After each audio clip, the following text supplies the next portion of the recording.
여러분, 예배의 참된 의미가 여러분 무엇입니까? 하나님의 경배하는 그 의미와 목적이 여러분 무엇입니까? 여러분 잘 들으셨죠? 대쟁투의 쟁점이 예배죠, 예배. 경배의 논쟁이죠. 다르게 질문을 드립니다. 왜 하나님께서 수많은 희생 제물을 통하여 예배를 명하셨습니까? 문제는 죄 때문이죠, 죄.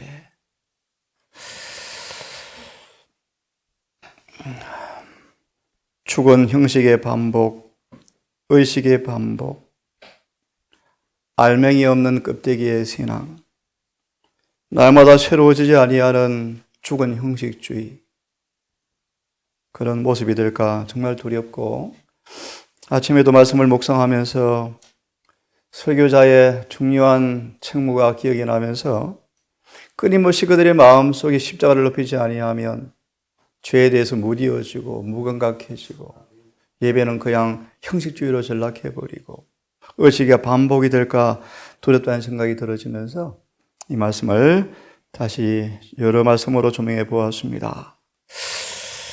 우리 시대의 소망 590페이지를 펴면서 이 아침 다시 한번 그런 권고를 받아보겠습니다.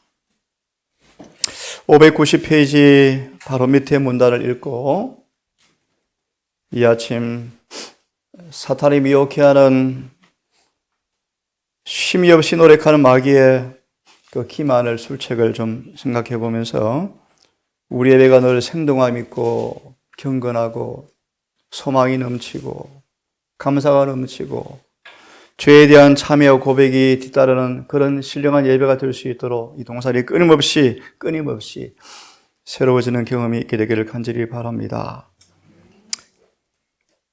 사마리아 우물가의 여인과 대화하시면서 참된 예배가 무엇인가를 분명히 알려주셨죠.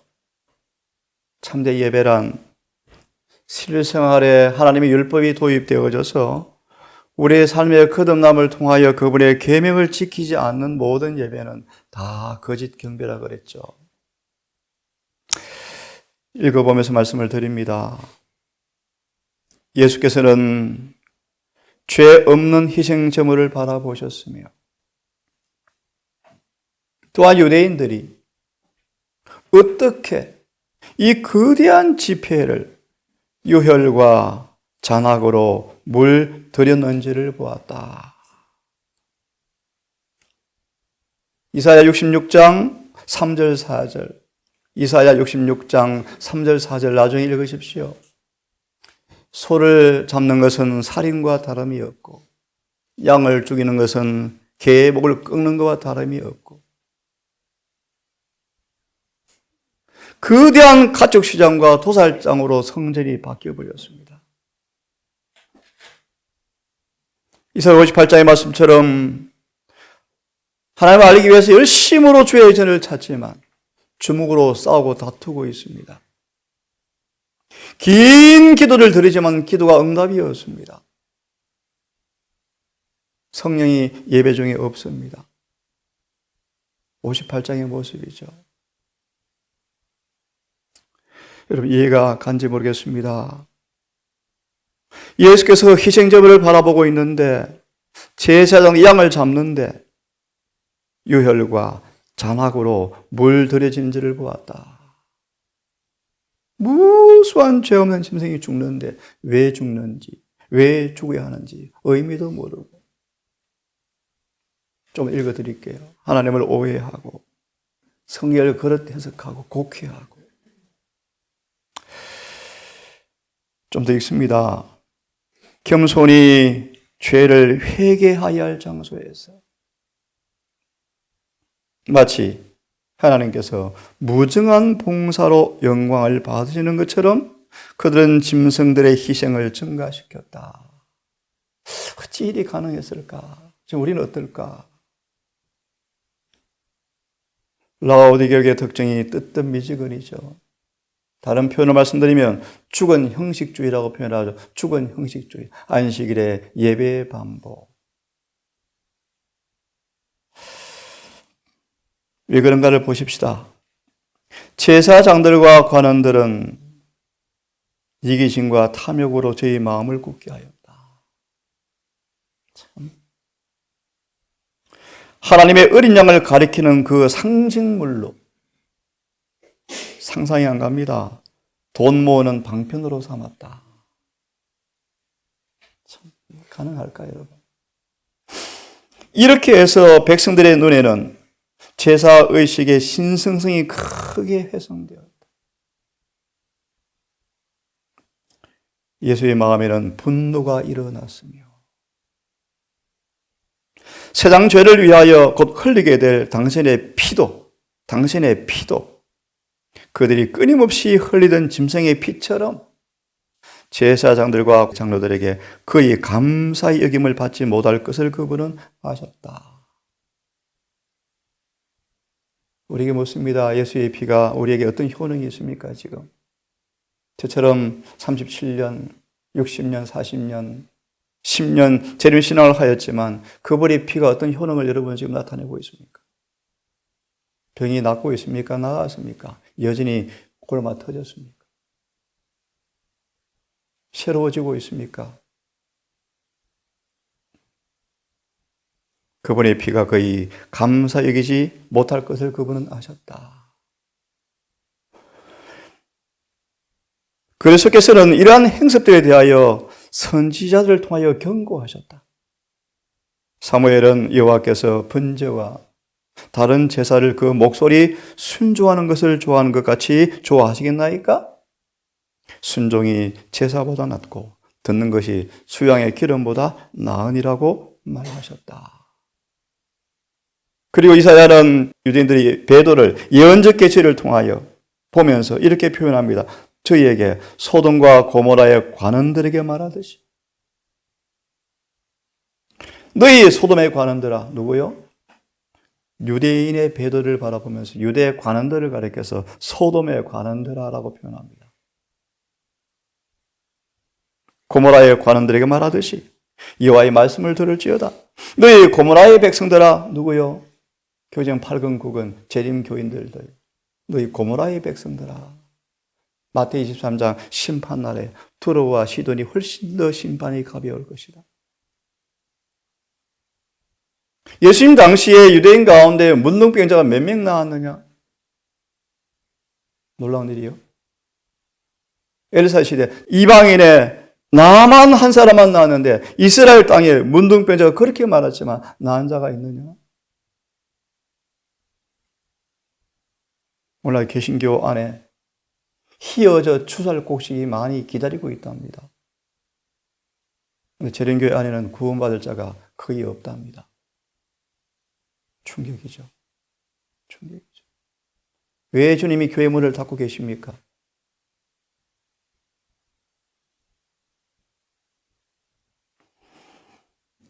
동산도 정말 우리 두려워합시다.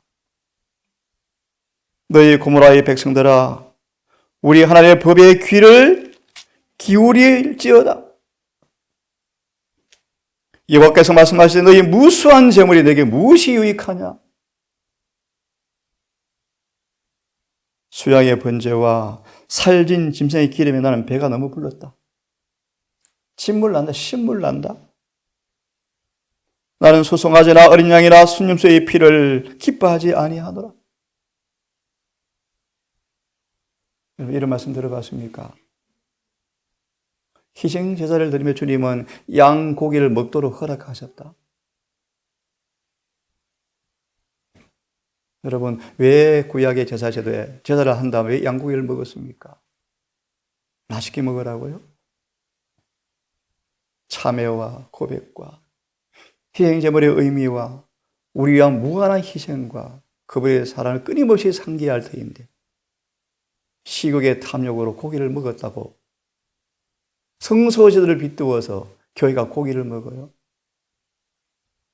기가 막힌 일이요, 기가 막힌 일.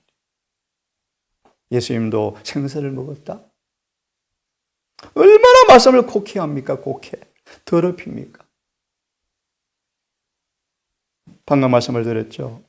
송아지를 죽이는 것은 살인죄와 다름이 없고 양의 목을 끊는 것은 개의 목을 끊는 것과 다름이 없고, 마저 읽고 정언을 통해서 한번 좀 사실 음모를 좀 보겠습니다. 누가 너희에게 이런 제물을 드리라고 요구했느냐? 내 마당만 밟을 뿐이니라. 계시록 11장 2절 기억나죠? 성전 마당은 청량하지 말라.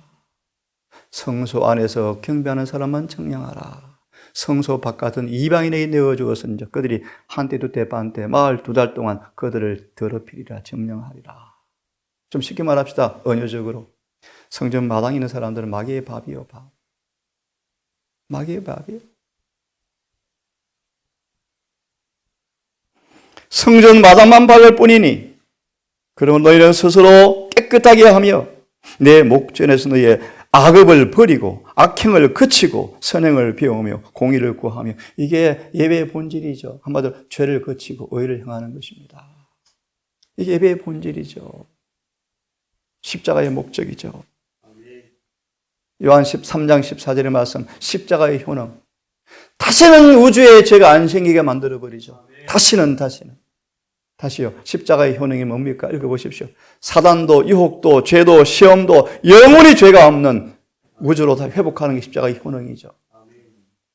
그 효능거리를 영원히 주님이 잃어버리지 않게 하려고 영원한 인성을 유지하시면서 손바닥과 옆구리에 못자국을 영원히 가지고 계시겠대요. 영원히 가지고 계시겠대요. 영원히 우주에 죄가 들어오지 못할 거예요. 그러므로 우리에게 적용합니다. 하나님은 철저하게 여러분을 정결케 하시고 조사 심판하셔서 누가 하늘에 갈 사람인지를 선별하고 계십니다. 철저히 검사하십니다. 레위기 1장처럼 재물을 철저하게 조사해서 누가 흠이 있는가 없는가를 조사하는 것처럼 조사 심판은 철저하고 은밀합니다. 정언의 말씀 보시면 마치 지상에 난 사람밖에 없는 것처럼 철저히 조사하신대요. 근데 어제 한 여종의 말씀처럼 심판을 두려워하지 말라고 가르치니까 얼마나 더럽히는 고갯거리예요. 그런 거짓말이, 거짓 설교가 영혼들을, 하나님을 예배드리는 예배를 곡해시키고 속이는 거예요. 죄가 무엇인지를 낱낱이 가르치고, 여러분 죄가 사망이다, 끊어진 관계가 죄다, 우리는 어차피 죄 짓는다, 이런 수많은 거짓말이 마치 유대인처럼 참회와 고백이 없는 죽은 예배가 될 수 있도록 만드는 마귀의 또 다른 전략이기도 해요. 어제 공부한 것처럼 아무리 사소하고 적은 죄도 반드시 영원한 사망이에요. 둘째 사망이에요. 반드시 회개하셔야 돼요. 반드시 용서받아야 돼요.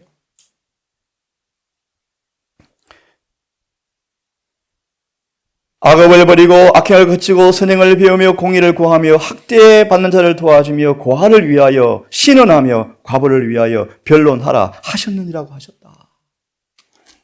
빨리 좀 펴시다. 히브리서 9장을 펴십시오. 다시 성전을 정결하게 하신 3년 전보다 성전은 더 더러워졌다. 더 더러워졌다. 한 변호사 말처럼 재림교회 중심 한복판에 충격적으로 죄가 많대요. 헌금 가지고 도둑질하고, 헌금 가지고 투자하고, 투기하고, 유용하고, 함부로 쓰고, 호텔에서 회의하고, 성지순례 가는데 돈 보태주고, 개신교 신학에 유학 보내주고, 헌금을 더럽히죠. 그걸 봤대요, 변호사가. 하나님께 지금 이것이 임재하셔서 우리를 발가벗기면 얼마나 죄가 많이 드러날까요? 정말 두려운 일이죠. 히브리 9장 11절 14절을 보고 싶습니다. 결론만 봅니다. 13절. 황소와 염소의 피와 암송아지의 죄를 부정한 자에게 뿌려서 육체를 거룩하게 하고 구별하게 하고 정결하게 했거든. 하나님의 기적이죠, 기적. 신비한 능력이죠. 가나마 여인에게 안 했습니다, 했습니다 할 때 물을 먹이면요, 하나님께서 누가 죄 지은 거 드러나 버리게 했죠. 놀라운 일이죠. 문둥병자에서 정결하게 된 사람의 예식에서 암송아지와 수송아지의 피를 뿌려서 정결하게 했거든. 육체를 진짜 문둥병에서 깨끗하게 했거든. 본질이죠. 하물며 영원한 성령을 통하여 자신을 흠이 없이 하나님께 드린 그분의 피가 저와 여러분들의 죽은 행위로부터 양심까지 얼마나 더 많이 깨끗하게 하여 살아계신 그분을 섬기게 하지 못하겠느냐? 왜 우리 예수를 믿으면서 거룩하게 되지 못합니까? 암송아지의 죄를 뿌려서 문둥병자 정결 예식에 썼거든. 그분의 피가 우리의 왜 깨끗이 못하는가? 왜 변화 안 되는가?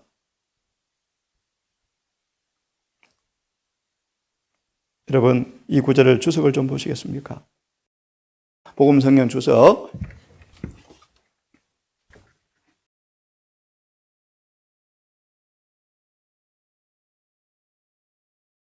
히브리 9장 11절, 14절을 주석을 좀 봅시다. 됐습니까? 제목만 먼저 봅니다. 피 흘림이 없으면 죄 사함도 없다. 부연 설명합니다. 희생제물이 피 흘리는 장면을 바라보면서 통회하고 자복하고 회개하지 아니하면 죄 사함 없다. 예배를 드리면서 겸비하게 참회와 통회의 공간을 배우지 못하는 사람들은 예배를 수천 번 드려본들 의미 없다. 피 흘림이 있어야만 죄 사함이 있다. 그 죄 사함이 뭔가? 죄 사함의 그 용어의 결론, 속죄로 완성되어지는데 영혼의 죄를 그쳐버리는 거예요. 이게 죄 사함의 결론이에요. 죄 사함의 결론이에요. 그저 덮어주는 게 아니고요. 영혼의 죄를 그쳐버리게 하는 게 속죄예요, 속죄. 영혼이 죄를 사하였으므로 다시는 이스라엘 백성 가운데 죄를 찾아볼 수가 없노라. 예레미야 50장의 말씀이죠. 그 다음 제목을 보려고 합니다. 동물을 희생제물로 드리는 것이 주는 교훈이 뭔가? 모든 희생제물과 모든 의식 속에 구체화되어지고 감명을 끼치려고 의도된 하나의 교훈이 있다.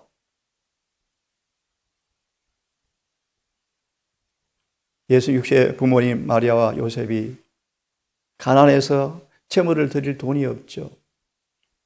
그래서 비둘기를 가지고 비둘기를. 비둘기는 가장 가난한 사람들의 제물이에요. 가장 가난한 사람들이 그래도 죄 사함의 구원을 소망하면서 드릴 돈이 없으니까 비둘기 한 쌍을 가지고 오잖아요.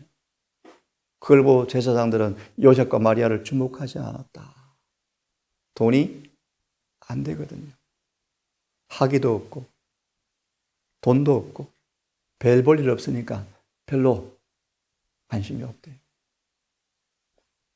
돌아와서요. 그들은 유일한 소망으로 산비둘기까지라도 가져가서 죄 사함 받고자 가는데 제사장들은 그 의미를 곡해하고 하나님을 그릇 해석해서 수많은 희생제물을 드려도 마음의 평안이 없고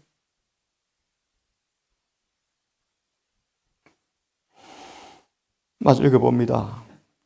모든 희생제물 속에 구체화되어지고 감명을 끼치려는 의도된 한 가지 교훈이 있다. 겟세마네, 갈바리 다시 자주 읽으십시오. 우리의 마음이 끊임없이 그분의 희생을 통하여 감각이 단련되지 아니하면 무디어져요. 왜 예배 드립니까? 좋은 설교 들으려고요. 감명적인 설교. 오늘은 저 목사 어떤 설교하는가 보자. 와, 설교 잘했네. 그러려고요. 설교 평가하려고요. 그 교훈은 거룩한 직무를 수행하는, 참 제가 이 말씀 부담됩니다, 여러분. 거룩한 직무를 수행하는, 이곳은 교훈하고 감동 주는 자리가 아닙니다, 여러분. 그죠? 아론과 나답과 아비후처럼 즉시 번개불에 죽는 장소이기도 해요. 뭐 하면? 다른 불을 드리면 다른 불을. 그죠? 거룩한 직무를 수행하는 제사장들이 엄숙하게 설교하였고, 엄숙하게 설교하였고, 하나님께서 친히 반복해서 가르친 교훈이 뭔가? 수많은 희생제물을 왜 끊임없이 제사를 드리게 했는가? 양을 다 죽이면서 이제 구워서 불고기 하면 맛있어? 그렇게 예배드렸어요? 아니요. 너무 엄숙해요. 고통스러워요. 왜요? 한 마리 짐승이 또 죽잖아요. 목이 잘리고 각을 뜨고 모든 팔다리를 부러뜨리고 껍질을 벗기고 내장을 다 꺼내고 칼로 다 자르고 똥과 기름을 철저히 분리하고 깨끗이 씻어서 흠이 있으면 버려요. 흠이 없는 짐승만 드릴 때 하나님은 거룩한 의를 요구하시구나. 죄는 철저한 죽음을 의미하는 것이구나. 완전한 헌신이 아니면 그분이 안 받아주시는 것이구나. 생생히 배워야 되는데 이런 교훈을 못 배우고 또 예배드리자 또 예배드리자 반복되는 거예요.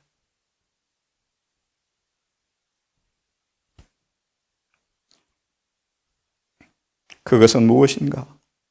그리스도의 피를 통해서만 죄의 사함이 있다는 것이었다. 아멘. 여러분, 죄의 사함. 포서, 제롬, 조지 클리, 마틴 루터. 죄의 사함 밖에서 얼마나 그들이 성물로 기나게 순례여행을 떠납니까? 무릎으로 교황청 계단을 기어 올라갑니까? 죄의 사함 받으려고 여러분. 여러분, 죄의 사함 원하십니까? 죄의 사함. 아멘. 소망에 저희를 깨끗게 할 수가 있나이다. 문둥병자가 돌로 치려 하고 흠상궂게 사람들이 막 그를 밀쳐내고 막 죽이려고 그래도 아무것도 안 보이고 죽었으면 죽어지. 나 예수님 봐야 돼. 그 일념으로 죄사함 받기 위해서 그분께 매어 달리십니까? 중풍병자가 귀야장을 뚫고 들어가기 위해서 군중들을 계속 헤치고 들어가려고 애쓸 때마다 예수께서 마중 안 가시고 가만히 기다리시면서 그 중풍병자의 믿음이 자라나는 것을 가만히 바라보고 계셨다. 마침내 그가 지붕을 올라가서 귀화장을 뚫고 내려갈 때 이미 그는 야곱의 믿음까지 자라는 것을 보셨으며 소자야 이미 너 죄사함 받았느니라. 여러분 죄사함을 그렇게 원하십니까? 죄사함. 죄사함 받아야 돼요. 죄사함. 죄가 사해져 버려야 돼요. 더러운 암덩어리가 사라져야 돼요. 맞아 있습니다. 그러나 한 백성으로서 여러분 잘 들어보세요. 유대인이 아니에요. 한 백성으로서 제7일 안식을 예수 재림교회를 가리켜요. 한 백성으로서 우리들은 이 위대한 진리의 힘을 거의 느끼지 못하고 있다. 죄 사함 받은 사람 몇 명이나 되는 거예요. 집사님 말씀처럼 오늘날 산채로 장례를 치러서 대부분 교회는 죽어 있죠. 허물과 저로 죽어 있는데 구원이 있다고 가리키는 거 얼마나 거짓말이에요. 얼마나 거짓말이에요. 죽은 교회 억지로 외부의 형식을 통하여 움직이게 만들어서 시끄럽긴 시끄러운데 생명이 없잖아요.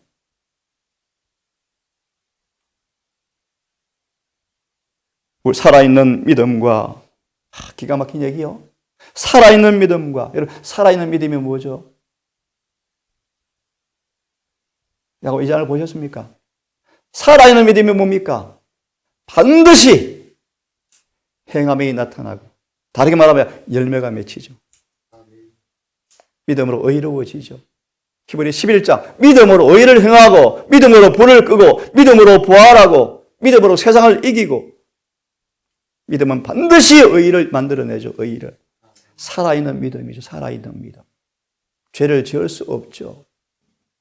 믿음으로 말하면 의롭게 된 이치가 뭔지를 알죠. 살아있는 믿음, 행함이 있는 믿음. 기가 막힌 정의죠. 하나 정의합니다. 우리의 구원이 어떻게 이루어지는가? 아브라함의 믿음과 이삭의 순종이에요. 그것이 의롭게 만들어요. 야고보서 2장 21절. 살아있는 믿음과 행함이 있는 믿음으로 가장 작은 죄에도 용서가 있고, 아멘입니까, 여러분? 가장 작은 죄에도 용서가 있단 말이 무슨 말이에요? 그 죄일죄도 참여하고 회개했다는 것입니까? 맞습니다. 말 한마디 실수로 남의 고통을 준 그 죄도 하나님께 눈물로 기도하고 회개하셔야 돼요. 살인죄나 간음죄나 한마디 성질낸 죄나 똑같이 죄예요. 가장 작은 죄에도 용서가 필요합니다. 맞습니까? 예. 그리고요, 가장 큰 죄에도 희망이죠. 왜 하나님은 마음이 합한 자였던 그 위대한 주님의 종, 육신으로 가문인 다윗의 죄를 성경에 기록해 두었습니까? 하나 용기를 드립니다. 하나님께서 그렇게 큰 죄도 용서가 있구나. 절망하지 말고 자살하지 마라. 낙담하지 마라. 그런 죄도 용서해 주신다. 회개하며. 이 교훈이 동물의 희생제물에 하나님 구체화된 의도된 교훈이다 라는 뜻입니다. 가장 큰 죄에도 용서가 있다는 이 큰 진리를 우리의 생활 속으로 가져오는 사람은 참으로 몇 사람이 안 된다. 마태복음 23장을 펴십시오. 여러분, 끊임없이 주님의 고난과 희생의 삶, 십자가의 사랑과 그분의 고통들을 자주 우리 마음에 뿌리셔야 돼요. 그래서 강락은 단련되어지고 양심은 무디지 않도록 끊임없이 상기되지 아니하면 우리 예배는 큰일 납니다. 우리 종교는 큰일 납니다. 유대인들이 수천 년간 희생제물을 드려오는데 정녕 예수께서 오시자 그걸 알아보지도 못하고 그를 죽이잖아요. 그러다 말합니다. 이 동일한 사건이 재림교회 안에 반복되도록 마귀는 노력하고 있는데 거의 성공적이다. 거의 성공적이다. 동방박사들이 와서 성전을 가보고, 제가 추가합니다. 라피 학교를 가보고, 이마를 동산을 방문해보고, 어디를 가도 초림의 기미가 안 보이는 거예요. 그래서 우리 제 집사님처럼 교회 떠나려고 했답니다. 동방박사들이 실족할 뻔했죠. 수천리 길을 목숨을 걸고 구약성경 하나 의지해서 미가서 5장을 의지해서 메시아 태어날 것을 알고 찾아왔는데 아무도 메시아 준비할 준비가 안 되고 돈 버는 데 바쁘고 장사하느라 바쁘고 그래서 실족할 뻔할 차에 다시 인도했던 벨이 나타났죠. 벨이 누굽니까? 천사들의 무리였죠. 어디로 인도합니까? 베들레헴으로. 어디로요? 말구유로. 아무런 의식이 안 보이잖아요. 들으십시오. 중요한 말씀 드립니다. 어떻게 동방박사들이 집더미 속에 있는 똥 냄새 나는 구육간에 있는 아무런 메시아의 흔적이 없고 평범한 아이처럼 보이는 그 아기에게 메시아라고 시인하고 절을 할 수 있을까요? 그들에게 예언의 신이 임했습니다. 성령이 임했습니다. 성령. 여러분, 우리가 성령이 없으면 전부 죽은 거예요. 예배도 전부 의미 없는 거예요. 성령이 임하셔야 해요. 성령. 왜 그들의 성령이 임했을까요? 하나 답을 드립니다. 하나님께서 성령을 받을만 하시기에 주셨대요. 저는 예배를 통하여 누구에게 성령을 줄까라고 살피신대요. 성령의 감화가 없으면 전부 죽어요. 이걸 읽고 마쳐야 되겠네요. 23장 13절 33절을 빨리 펴셔서 마태복음 23장 13절과 33절의 말씀인데요. 다 생각하고 13절만 읽고 주석을 보고 마쳐야 되겠습니다. 화 있을진저. 참 우리 예수님 입에서 이런 말을 하는 게 비상한 일이죠. 신비한 일이죠. 그 인자하시고 사람으로 기름 부음 받으신 그분께서 입술로 화 있을지언저 화를 선고하는 게 비상한 일이죠. 그래서 친히 요한이 죽었죠. 헤롯 당신이 죄입니다. 유대인들은 뭐라 그래요? 너나 나으라. 너나 의사 필요하지. 참. 그죠? 완전한 자 있으면 물어보라고요. 죄 안 짓고 사는지 물어보라고요. 그런 말합니다. 모두가 거짓되어지되 하나님은 반드시 필요하시고 마치는 사업이 있대요. 반드시 이루는 것이 있대요. 모든 수천만 명이 다 배도할지라도 하나님은 에녹 같은 사람을 반드시 만들어내신대요. 기억하세요, 여러분. 사람은 다 거짓말쟁이일지 동산도 다 거짓말일지 몰라요. 하지만 주님, 우리가 동산이 준비한 대체로 주님은 숨겨둔 7천 명이 있다는 사실 잊지 마세요. 그분은 반드시 말씀을 따라 이루실 거예요. 13절을 읽고 주석 보고 빨리 마칩니다. 화 있을진저 외식하는, 여러분 외식이 그렇게 무슨 문제예요? 외식하는 서기관과 바리새인들이요. 여러분 왜 외식합니까? 성령이 없으니까 외식하죠. 경건한 채 하죠. 너희는 천국 문을 사람들 앞에서 닫고 너희도 들어가지 않고 들어가려 하는 자도 들어가지 못하게 하는도다. 그 다음 보시면요, 동서남북을 다니면서 한 영혼을 전도하면 10배나 100배나 지옥 자신 만드는 선교가 되었도다. 읽어보십시오. 주석을 보고 마칩시다. 23장 33절. 율법적 신앙은 가증하다.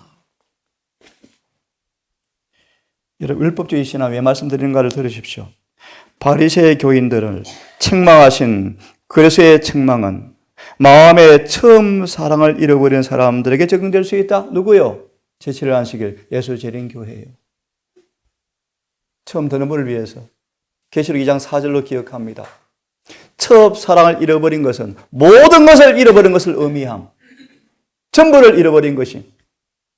첫 사랑을 잃어버리면 온갖 이론들이 교회에 난무할 것이. 조사심판 두려워하지 말라. 죄가 다 누가 이기느냐? 법을 다 누가 지켜서 구원받느냐? 주님이 지켜주셔서 구원받지. 수많은 사탕발림들. 그분을 믿음으로 그분의 순종이 내 순종이 되어서 나의 삶의 순종으로 나와야 구원이 이루어집니다, 여러분.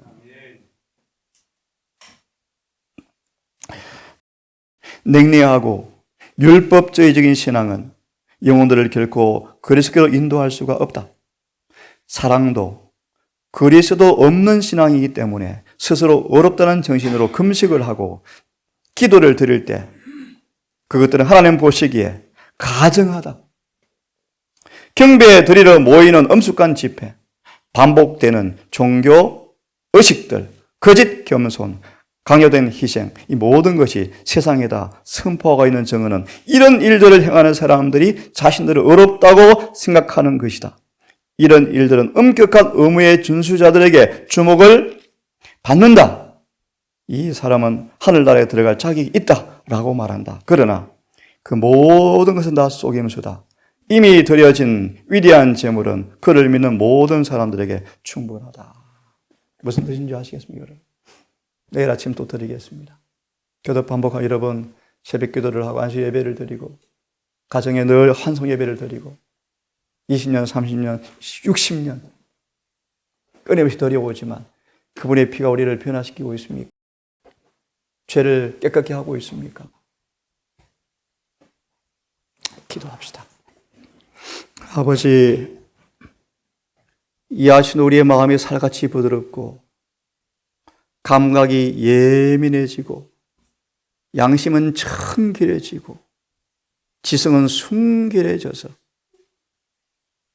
보이지 않는 먼지 같은 죄도 두려워하고 떨게 하시고 죄에 대해 죽고 의에 대해 살게 하시며 그래서 강건한 사랑을 통하여 자아가 죽어버리게 하시고 다시는 내가 살지 아니하고 주님께서만 사는 성전 되기를 원합니다.